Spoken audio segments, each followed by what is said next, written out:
What's what is going on, guys? Wow, yeah. A lot has happened, and we're recording on March 10th, 2025. This is going to be somewhat more about GrapheneOS updates that have definitely improved my user experience, and some news, some services that I found that I enjoy, the browser disappointment, the browser disappointment that has been going on, and some other things that's been in the back of my head. Now, GrapheneOS has had some good release and updates. Probably this should be your reason to switch. Just go on go get a Pixel 7, 8. I'd say 8. Maybe the 9 if you can. If you got some cash, you got money, throw it and just do it. Get the A series if you're you don't want to spend that much money. The Pixel 8a is good. The 9a will be probably out sometime later this year before the 10 drops. And that's what I would do. That's how I would go about it. There's not really a good solution or answer for that. So in the last couple months, they've pretty much implicated some things that I think that is needed there. They have put in something called block, calling. They have something where if somebody calls you that's in your contacts, it'll block. It'll block the call. So that might help with spam. That's kind of awesome. We've needed that for a long time. Apple has it. We've definitely needed it. They've restricted 5G only mode to carriers with 5G standalone support to avoid setting the options silently failing. They have network location, add build to battery optimization, except to avoid being blocked from accessing the network.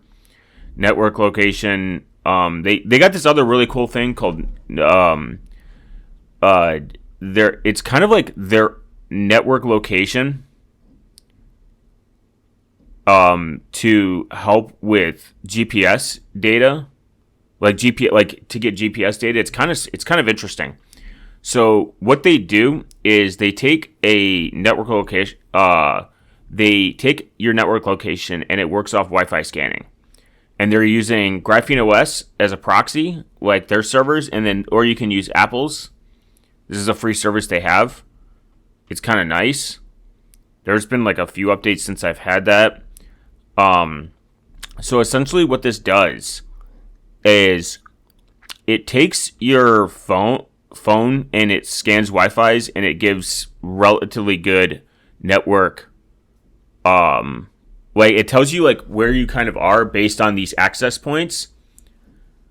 Due to how Apple does it, they have they've been scraping a lot of data to this, and they also did they're gonna eventually do it off cellular. It's gonna be Wi-Fi scanning, cellular is gonna be the back end, and then they're gonna have a completely offline mode, and I believe Bluetooth as well. So if you got Bluetooth scanning on and network Wi-Fi scanning on, which as long as it's going through GrapheneOS servers and it's secure and it's staying private, I don't really think that that's a privacy issue.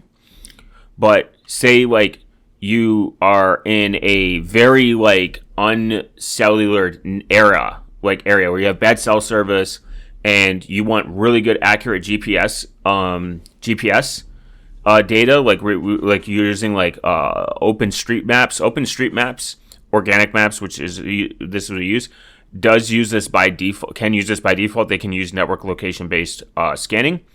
You can essentially get really, really, really good altitude support based on averages. Altitude support.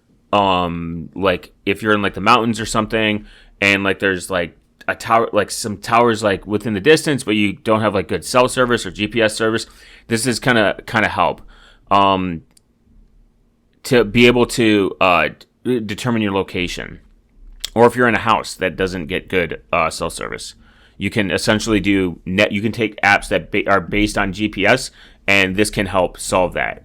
They're going to have a completely off way. They're going to implicate a way that's going to be able to download to the device, essentially, and it's going to, when it's downloaded, it's going to be offline. It could be local. So that's like, you can scan these Wi-Fi access points that are public, offline locally. Like, so that might be a more secure and private way to do it.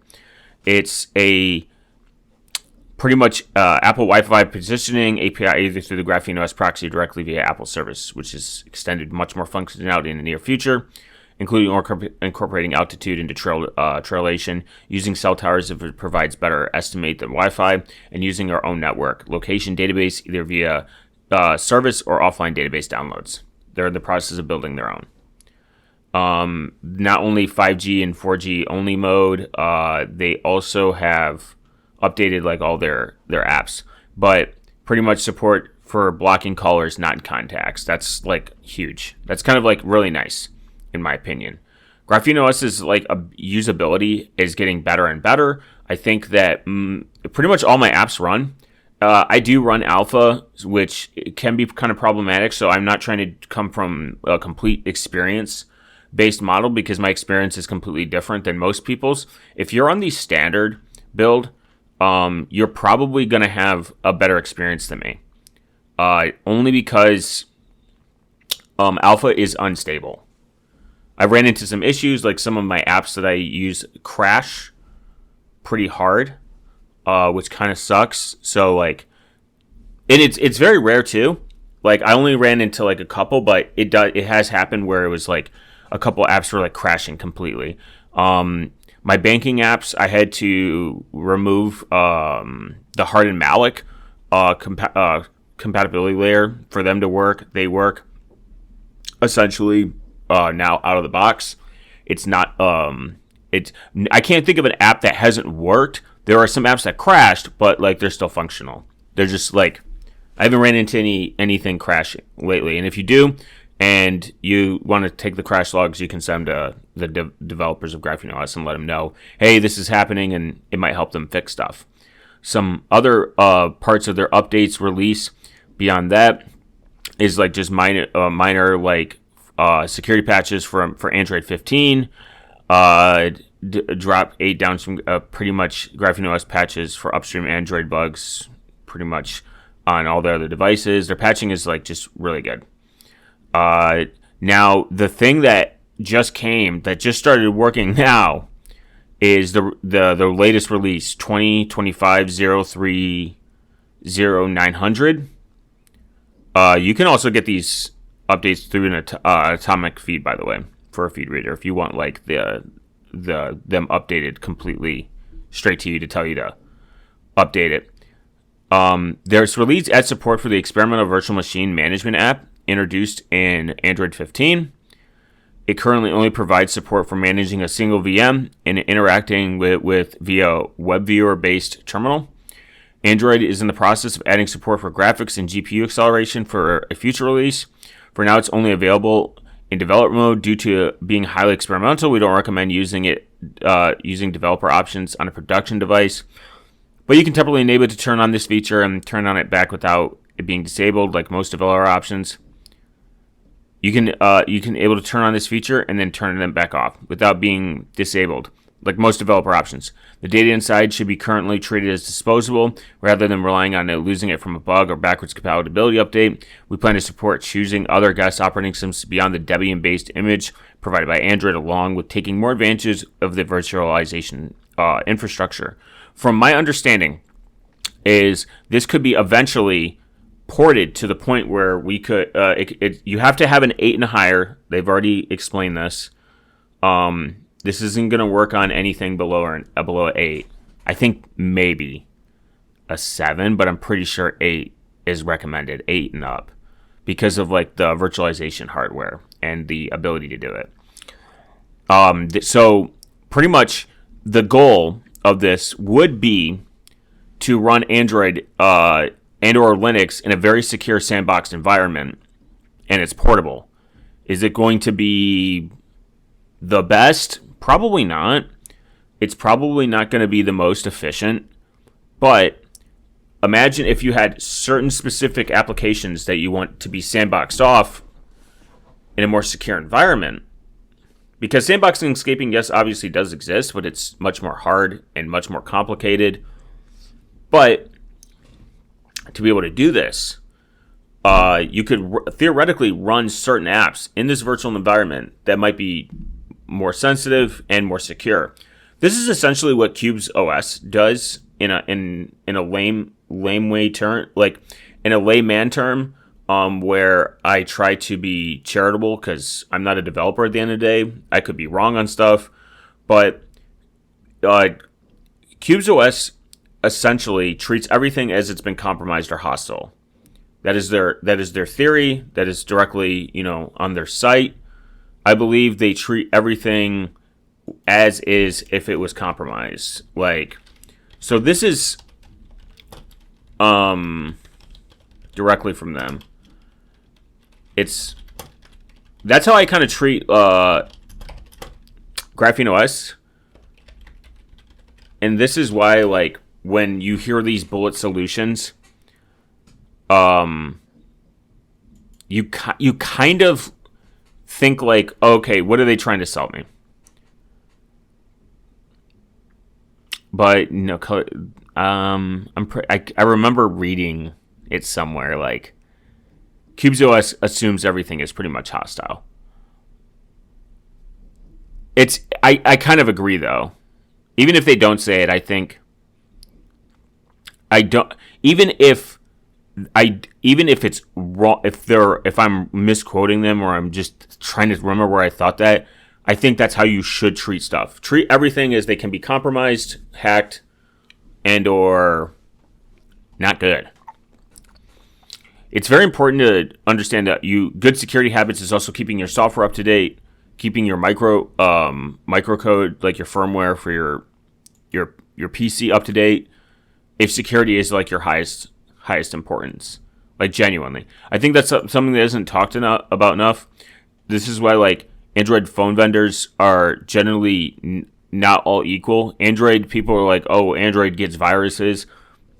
I wouldn't really go that far, though you could say that it's not really Android that's getting the virus. It's just these vendors are being very lazy and they're not implicating patching and updating super fast like they should be. This is why Graphene, it's not just updating software, it's also picking insecure hardware, and I mean it's layers. If your software, if your hardware is insecure, then it doesn't matter what secure software you have. Even laptop security is laptop security is still something that you have to take into consideration. Understanding core boot and how core boot works. Is it properly implicated? Etc. But I digress. We have to take stuff with a grain of salt. If I put all this time into paranoid thinking and I do all this stuff where it's all right, I got the secure hardware and I got the secure software and I got the secure laptop, but I still have bad password management. I still have bad OPSEC. And it doesn't fucking matter. You know what I mean? It's all a scale. It really is. You have to kind of figure out what you consider secure. What do you consider what do you consider secure? What do you consider better? What do you consider what do and don't you care about getting exposed, etc. Now, is it going to be perfect? Should you go get the most secure hardware, learn how it works, and put in GrapheneOS and get a super long subscription to Malvad VPN and only use Tor? No, that would be unrealistic and and stupid. Just like when people are like, just throw your phone out, nothing is secure. Throw your PC out, nothing is secure. That's just retarded. Find out what you think is important to you and focus. Threat modeling. That's generally what it is. That's all threat modeling is, thinking about what's important, what's not important. Like, if I took a picture of a mountain and I told people I was in that location and I posted online and people already knew, like, I was going there, I don't really care who has that kind of information. I don't personally care who has that kind of information because it was known. I'm okay with people knowing it. I want people to know it. Now, that doesn't mean privacy shouldn't exist. That doesn't mean encryption shouldn't exist. That doesn't mean people should say that privacy doesn't matter, because it absolutely does. These are things that do matter. I still think that there's a growing amount of people that saying nothing is private. Privacy doesn't exist. That's such an autistic way to look at life, and I'm not a fan of it too, because I think you just sound like a Fed or like an ops or a honey pot, pun intended or whatever. I just don't care. I lose a slight amount of respect for people that, like, I have nothing to hide. I don't care. Like, genuinely. Because it's not a me thing. It's a we thing. It's a we, like a us thing. The better we do together. Like, the more people that use pseudonoda and Signal and end-to-end encryption, the better it is. Just like browsers. The more people that use Tor browser, or Tor in general, the better it becomes. I2P, same thing. Like, we don't. That's why I say, like, we don't need, like, more secure app. We don't need more apps and encrypted apps. We just need more people to use the ones we already fucking got. We have a good list too, anyways. Like, we have what do we have? So email, we have Pseudonoda, we have Gmail. There's ways you can encrypt your email, kind of like through PGP, but it doesn't encrypt, like, some of the most important stuff, like the metadata. But we have, like, Gmail, we have Yahoo, we have Proton, we have Pseudonoda, we have fucking Mailbox, I think. There's so many email providers, Disroot, RiseUp, Onion Mail, I2P Mail, Bob Mail, PP Poo Poo Mail. You know what I mean? Like, we have so many that I don't think people fucking realize how many we have. I'm wondering if there's a way I can even look up how many email providers are there.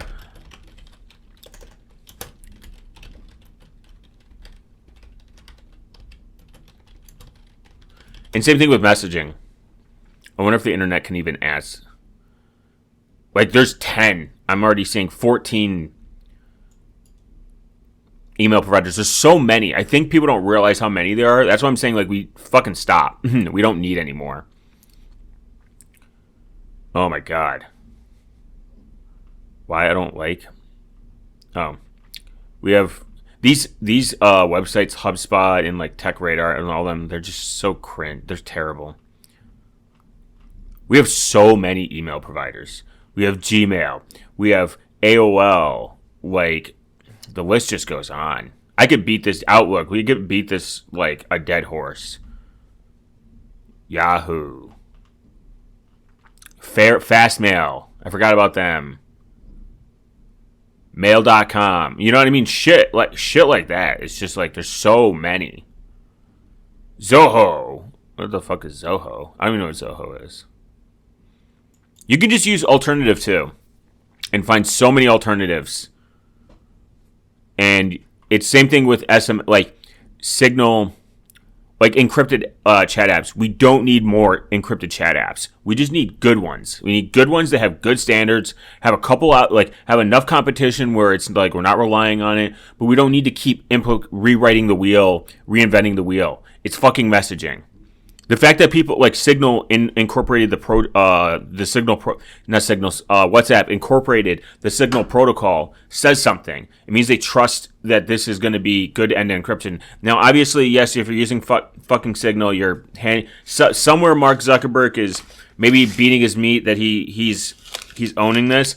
I personally wouldn't use WhatsApp. It would be like bottom of my list.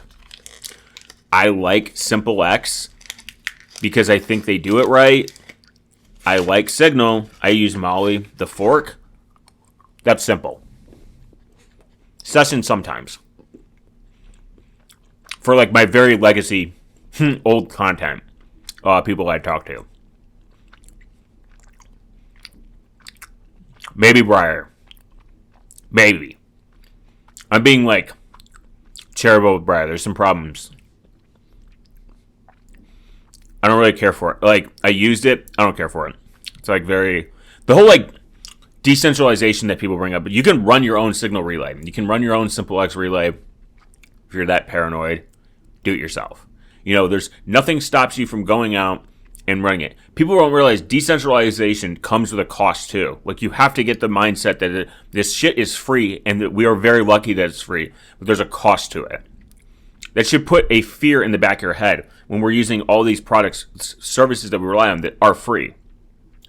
So like these ones where it's like backed by some cryptocurrency or something like that, it's retarded. How are they paying these node operators with a shit coin that loses its value like every day or no one fucking cares about? Then what stops them from being malicious? I think there are good people out there that do run, like, I run a Tor node for free because I care about privacy. And it doesn't cost me anything besides electricity cost. I would never run an exit node, like, out of my house, but I run a guard relay. I've been running a guard relay for a very long time because I want, and then if you're like super free, you can use Snowflake. Snowflake is out there because I want people to have access to the internet that are in censorship countries or concerned about their privacy. I mean, it's crazy too. Like, it's like we don't need more privacy coins out there. Monero has been the standard for so long for a reason. There is something called Cake Wallet got it involved with it. I can't remember the name. But Zano. It says it's solving some things that maybe, like, you know what I mean? Like, that maybe be kind of fucking like it might be solving some issues that Monero has, but it's not really a fucking, like, I don't get what, we don't need another privacy coin. I mean, look at Zcash. Privacy by option, not by default. Monero is just by default. It gets delisted over and over and over, so it gets objectively harder to buy, and because it gets harder to buy, people don't want to put the time and effort into it. I'm luckily, like, this is all I do. If you want to take anything from this, you want to clip this and put it in the back of your pocket, write it down. I buy, there's ways you can do it through cash, like peer-to-peer. All I do is buy Bitcoin Lightning. I send it to my personal node, and then I take that and I use a swap for Lightning because it's so much cheaper. I will never pay on-chain transactions again. And I swap that Lightning for Monero and then send it to my wallet. And then for my spending, I take that Monero and I send it to another wallet, like Feather Wallet. I send it to Feather Wallet and then I use it to purchase stuff. This is how I pay Yellow Ball. This, because Josh takes fucking Monero. He didn't create his own token. You know what I mean? He didn't think about it. Like, do we need another token? No, we don't. It's fucking retarded. And it sucks because, like, it's kind of like messaging apps and VPNs and email services. We don't need more. We just need good ones. More doesn't equal always good. Like, and I'm pretty relatively on the side of competition because it protects the consumer at the end of the day. No competition, no price. Then you don't have to be price conscious, and not only you don't have to be price conscious, you don't have to fucking care about your users because you fear them going somewhere else. Competition helps create a safe ecosystem for the consumer at the end of the day, not for the business. It might somewhat be safe for the business in the economic standpoint because, like, oh, if another company fucks up, then people will come to you, and I think that's how it should be, how it ought to be, in more of a philosophical term. But at the end of the day, we don't need more. We just need better, and I think we have enough competition to just go look up how many email providers there are, how many VPN providers. You can start your own VPN service. You can get a white label VPN, start your own come Lord, pee poo poo retard, doo doo gaga, fucking VPN service and charge XYZ and be done. Or just figure out how the other competition does it. And then build it yourself and, show it on the top 10 VPN providers like Nord or whatever, or private internet access. It's frustrating to me because I think a lot of this stuff is shilled now, to the point where people are starting to think these are silver bullets. Now, I've been listening to a lot of podcasts, and I am glad that more people are waking up to this. More people are becoming accustomed to signing up for more private email providers. I switched over to Tudanoda from Proton. Longtime Proton subscriber, longtime Proton user. The price didn't even drive me out. I've been paying like their Visionary, whatever the fuck not their highest tier, but like one of their highest tiers for like years at this point. And same thing with Bitwarden. And I like Bitwarden, but I stepped away because I started to think to myself, what can I do to secure my digital sanity and my digital footprint as much as possible? Now, I'm not hosting my own email provider because fuck that. There's zero purpose in it. Your shit's always gonna get rejected, bounced, or it's annoying. You can't even self-host it at home. You're gonna self-host it on another server where you have God knows what the fuck they're doing. Same thing. Like, you know what I mean? Pointless. So, Tudanoda accepts Monero. Got them. They have a very anonymous way to start up the account. This is something that I did not like about Proton. Proton did not allow me, when I got it, Proton did not let me pay with Bitcoin, I think in the beginning. Or something. Like, there was something that it didn't allow me to do, and I was like, I don't like that. Tuda, I don't think they have an onion link. I don't think they do. Proton does. But these are like some things to think about. Tudanoda doesn't use Google Analytics. They created their own push notification, and they actually use their own CAPTCHA system. And they also use something else. They use something else to prevent, like, they don't even use Google Analytics on their tracking or their push notifications. But I don't think Tudanoda, I don't think they have an onion link. Which kind of sucks. I believe there's now a way to do to get. I remember signing up for Proton through Tor, and it was a fucking nightmare.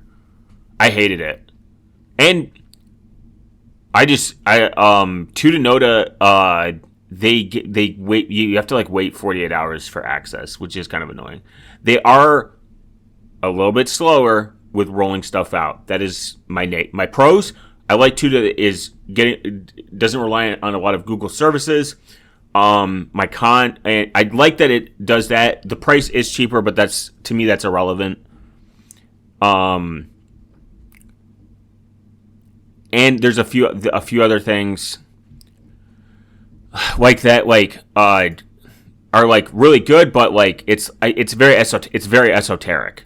Like for me, for the average person, but the Proton did some things that I don't like. Like, you know what I mean? It's not like I think one is better than another.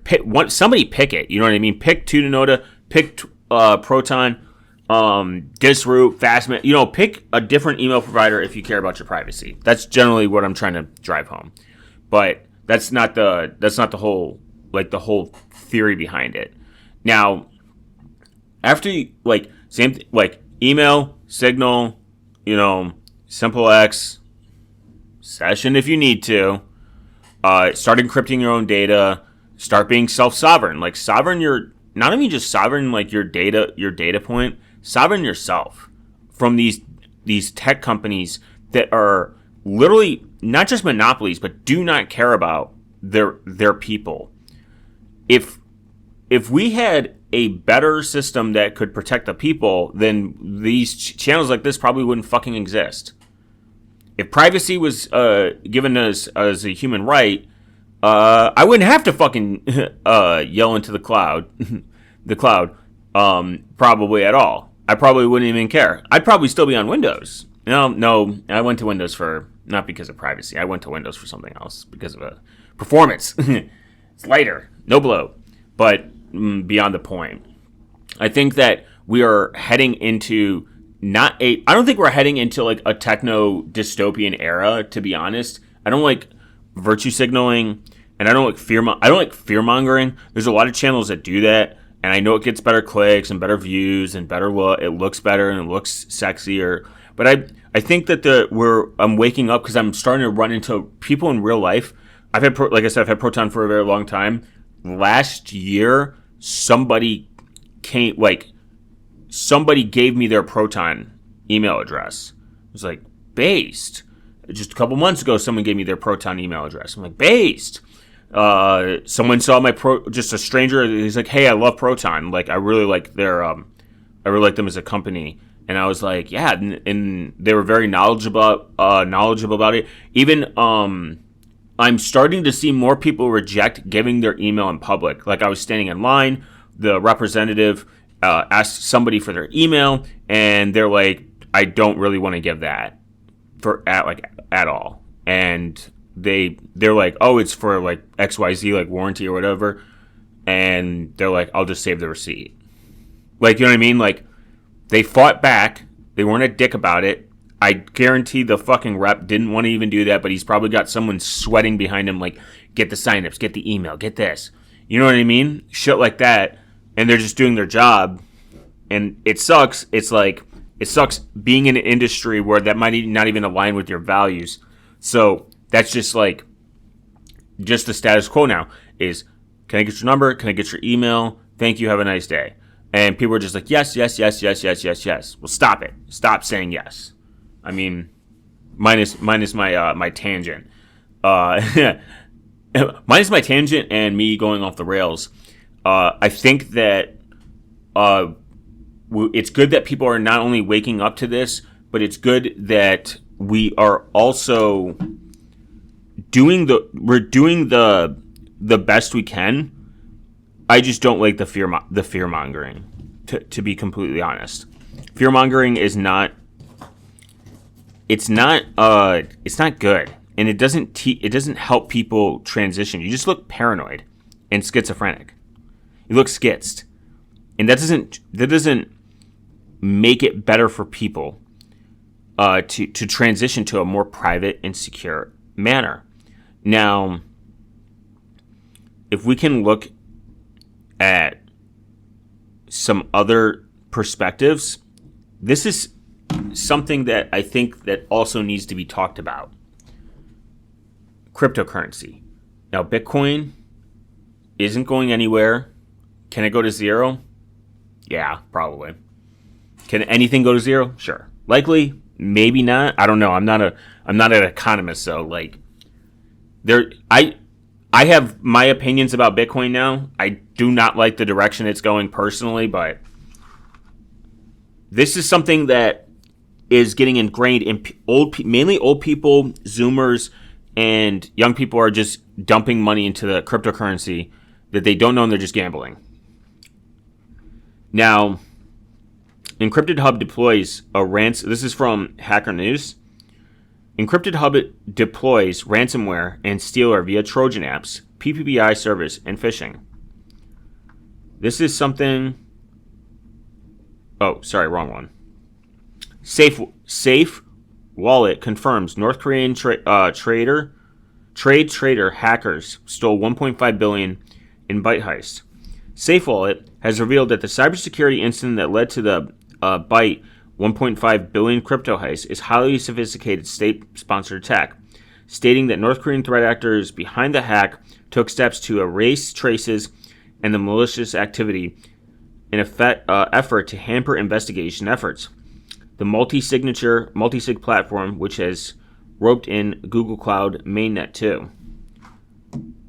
Why are people using the thing is, because people don't understand how cryptocurrency works, they're using these online like multi-sig wallets, these online services, these online exchanges, and they're leaving it there. Like, why? Like, why quit doing it?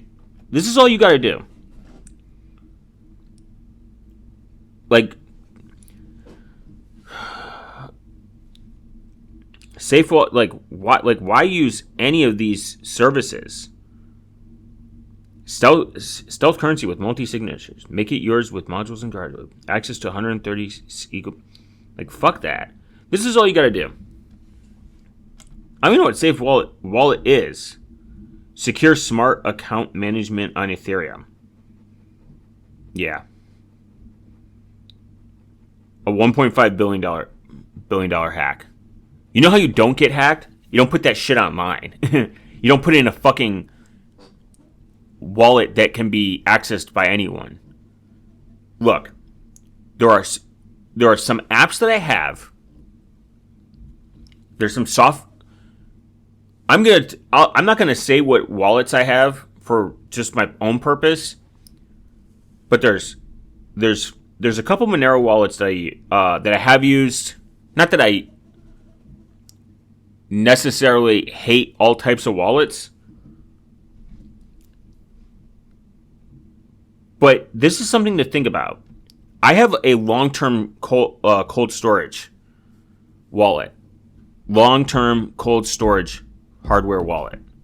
It does not touch the internet. I send my cryptocurrency there.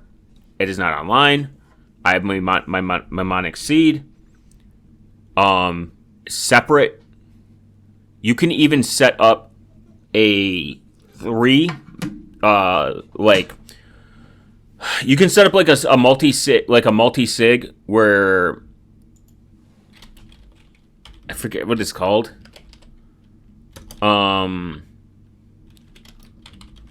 It's called a multi-sig. It's a multi-sig wallet. Shamir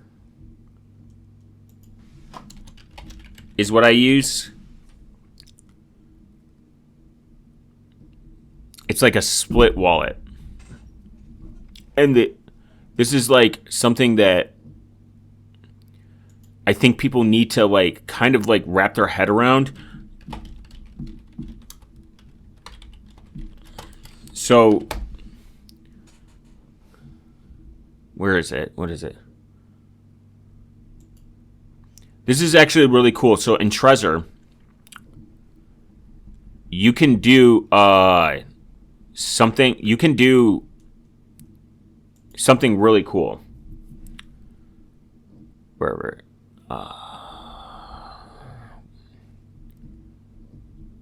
Protected by security. Where is it? It's got it somewhere. Multi-share backup. There we go. You can run your shit over Tor too. And it's got two-factor authentication, FIDO2 standards. This is a really cool thing. So you can do a multi-sig Shamir backup.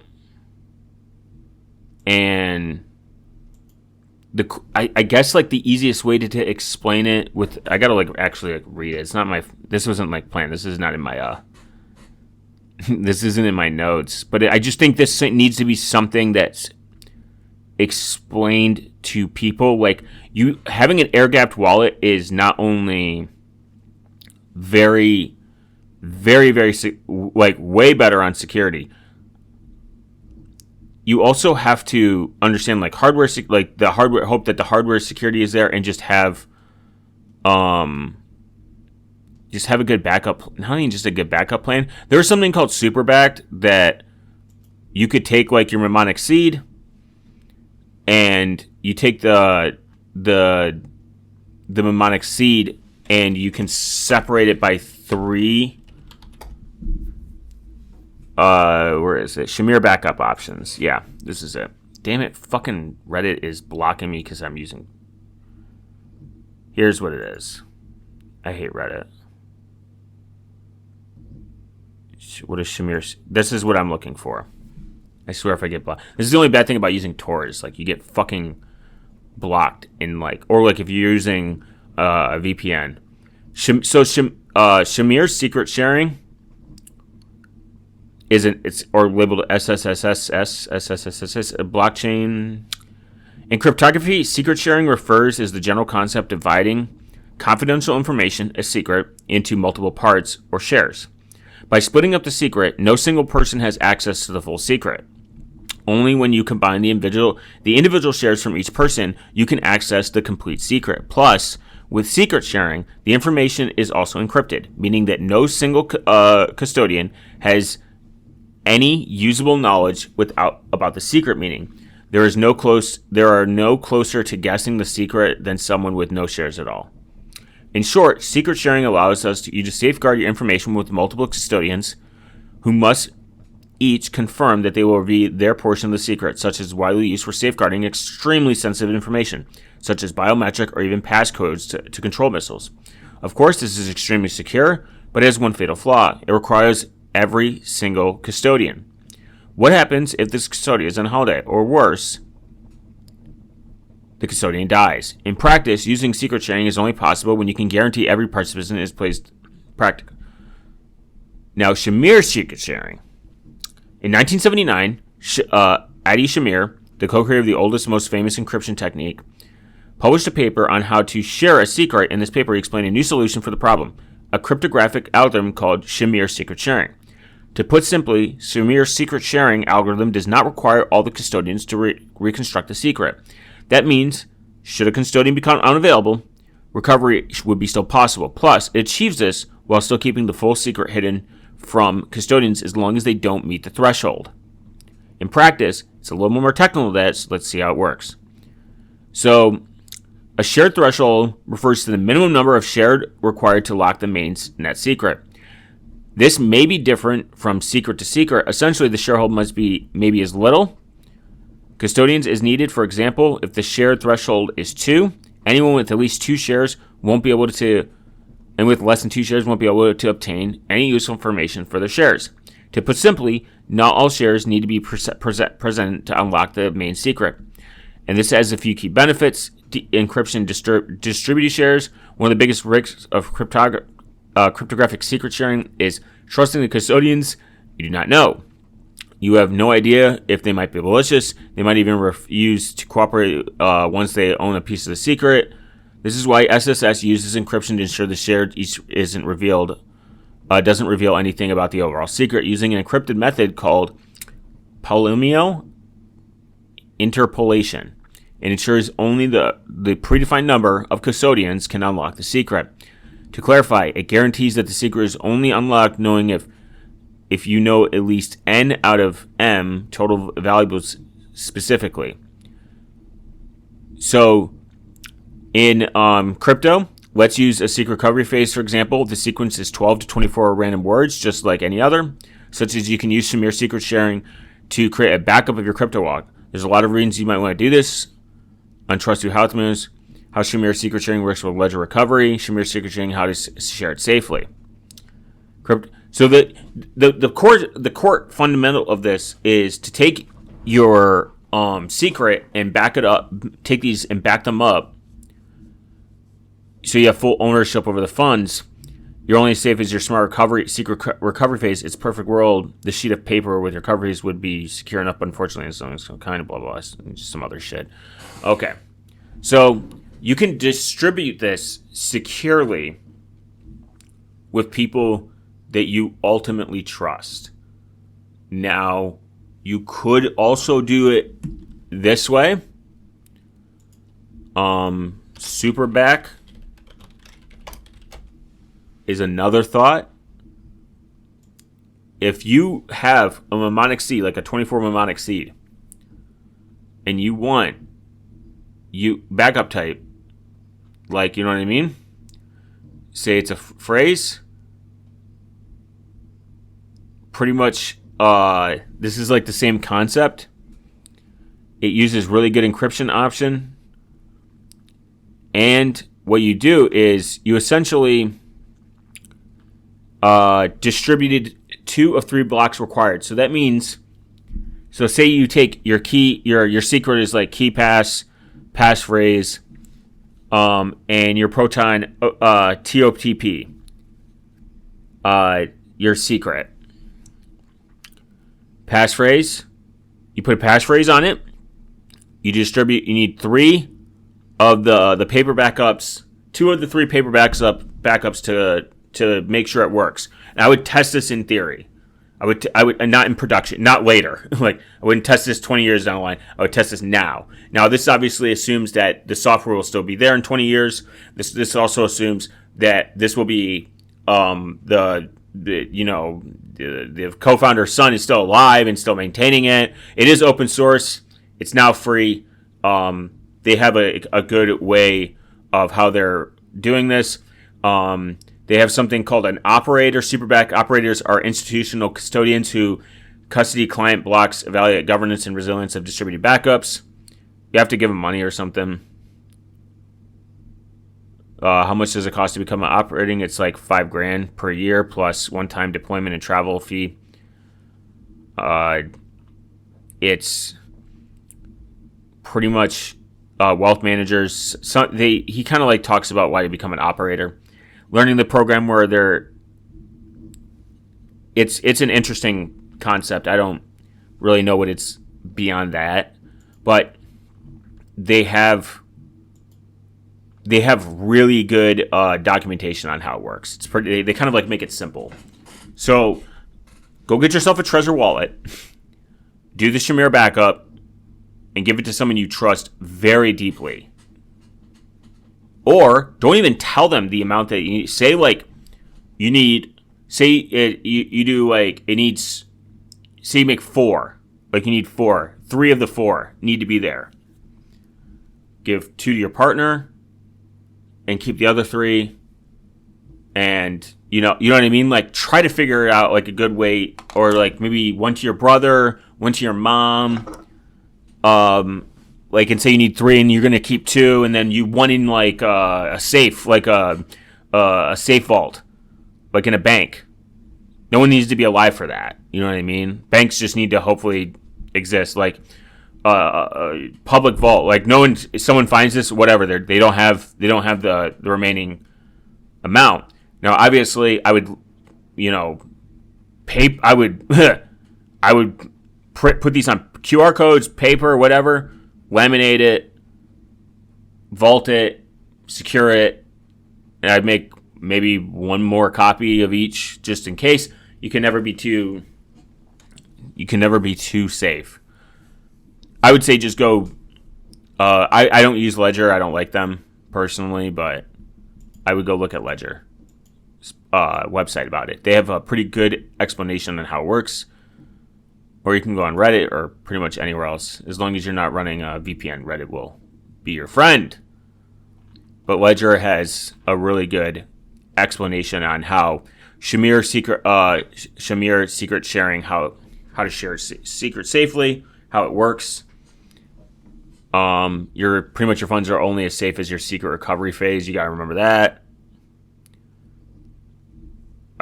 It's important. it's important to run your own node. Like, this is another thing. Run your own Bitcoin node, run your own Monero node. Quit having all this information, all this money, and links to you on a fucking KYC agent.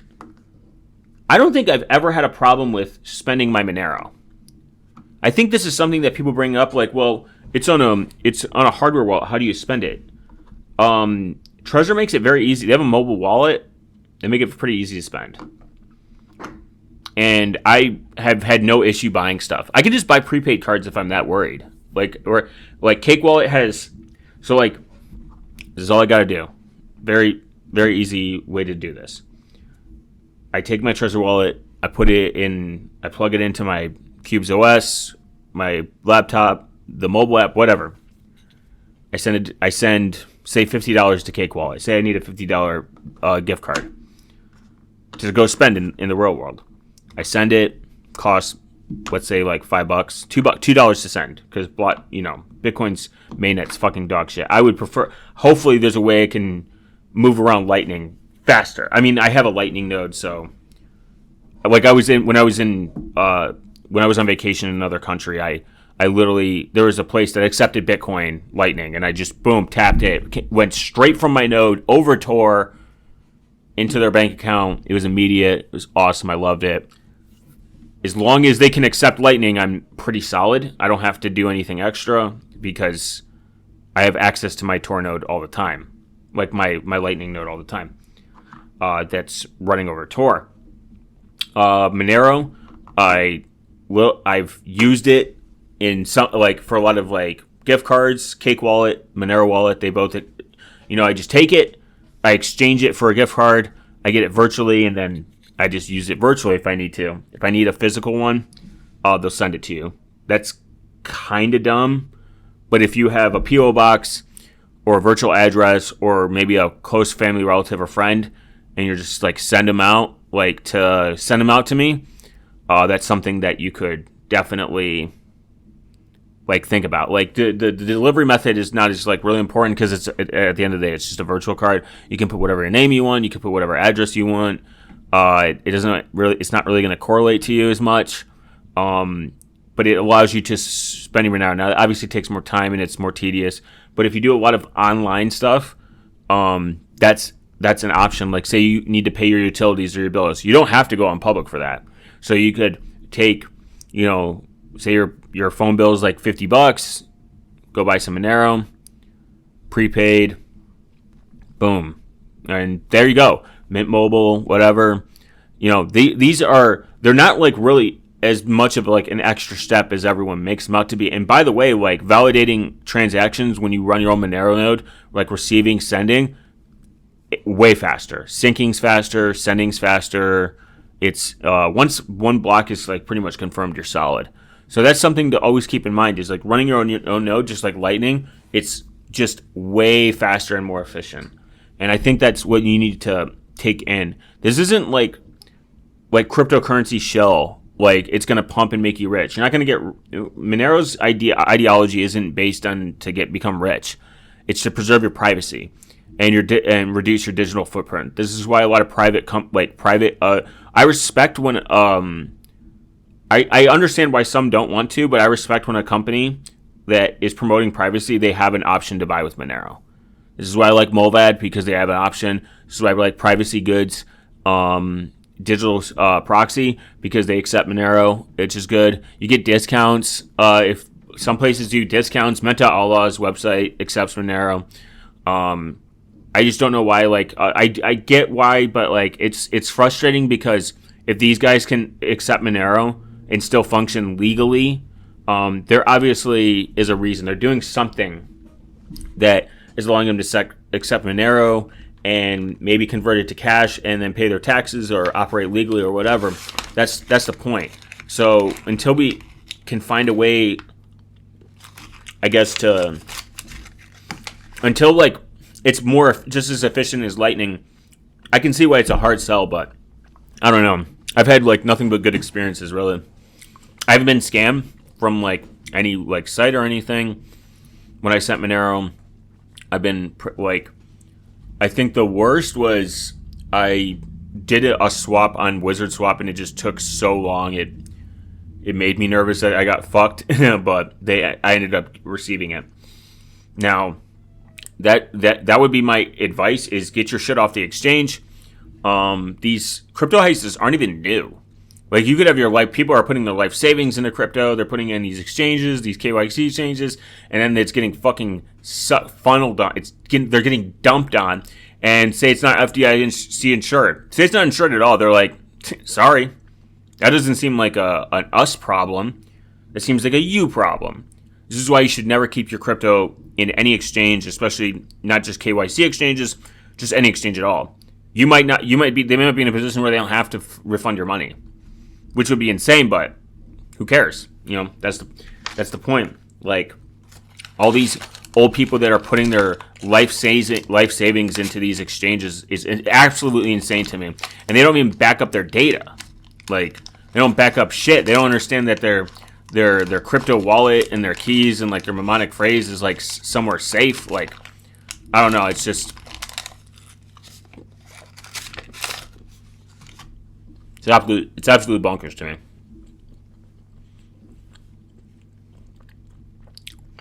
I don't even know if there's like a good answer to it.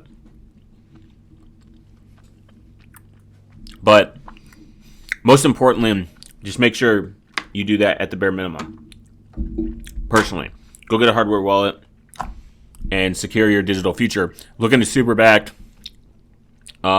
Remember to be skeptical when websites are promising you a silver bullet solution.